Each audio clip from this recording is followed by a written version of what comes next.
Hello, everyone. My name is Michael Higgins, and I partnered with Latiera Humphreys to give you some information on the educational implications of bioprinting technology, which is a brand new technology that has multiple use cases and is already being used in some capacity for education.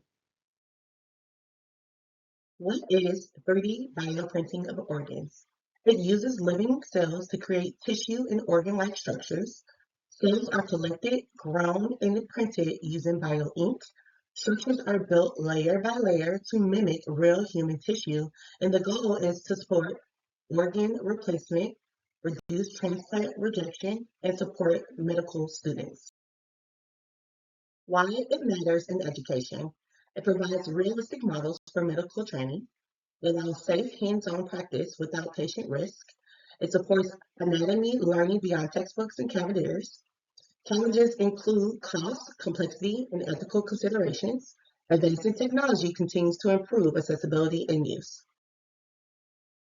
So Yi et al. In 2020 came up with three different applications of 3D printing at the time. The first one was the 3D printing of cerebral arteriovenous malformation, which they used in patient consultations, training, and surgical planning.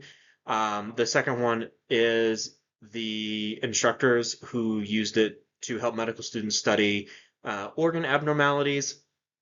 And so the technology is very complex, which means that they can reproduce organs and then show them different organs and their abnormalities in those types of settings, which is significantly better than plastic models, which have a higher, because these 3D printed models have a higher accuracy, quality, and durability. And then finally, we have another use case where instructional designers use the three-stepwise difficulty training session, where they use different models of varying complexity for each training stage that they did for endovascular surgery. So those are the use cases now. We have another use case as well that was used in a secondary school setting in a biology class, and we're going to give you a recipe for that as well in the next slide, the next two slides.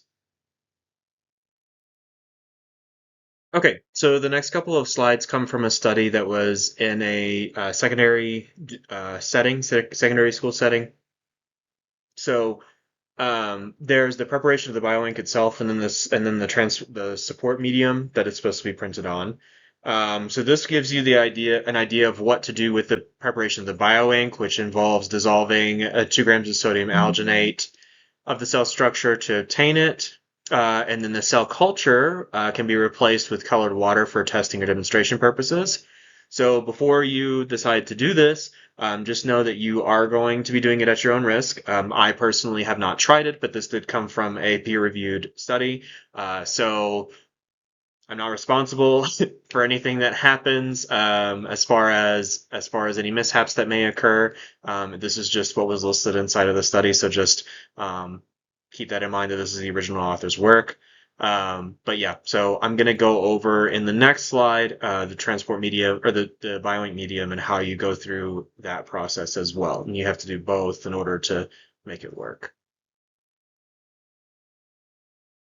Okay, so the biostructure is printed on a petri dish, which contains the support medium. So this particular recipe is for that support medium.